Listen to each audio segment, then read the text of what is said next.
Chapter 5. As she lurched, for she rolled like a ship at sea, and leered, for her eyes fell on nothing directly, but with a sidelong glance that deprecated the scorn and anger of the world, she was witless, she knew it.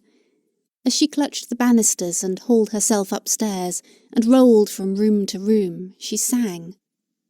Rubbing the glass of the long looking-glass, and leering sideways at her swinging figure, a sound issued from her lips, something that had been gay 20 years before on the stage perhaps, had been hummed and danced to, but now, coming from the toothless, bonneted, caretaking woman, was robbed of meaning, was like the voice of witlessness, humour, persistency itself, trodden down but springing up again, so that as she lurched, dusting, wiping, she seemed to say how it was one long sorrow and trouble, how it was getting up and going to bed again, and bringing things out and putting them away again.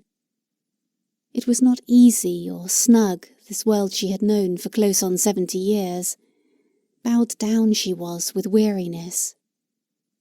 How long, she asked, creaking and groaning on her knees under the bed, dusting the boards, how long shall it endure?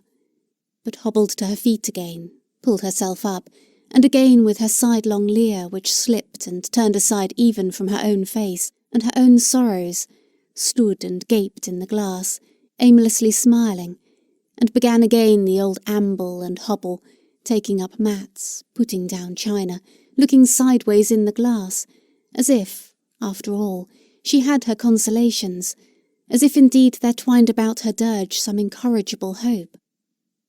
Visions of joy there must have been at the wash-tub, say with her children, yet 2 had been base-born and 1 had deserted her. At the public house, drinking, turning over scraps in her drawers. Some cleavage of the dark there must have been, some channel in the depths of obscurity, through which light enough issued to twist her face grinning in the glass and make her, turning to her job again, mumble out the old music-hall song. The mystic, the visionary, walking the beach on a fine night, stirring a puddle, looking at a stone, asking themselves, "What am I? What is this?" had suddenly an answer vouchsafed them. They could not say what it was, so that they were warm in the frost and had comfort in the desert. But Mrs. McNab continued to drink and gossip as before.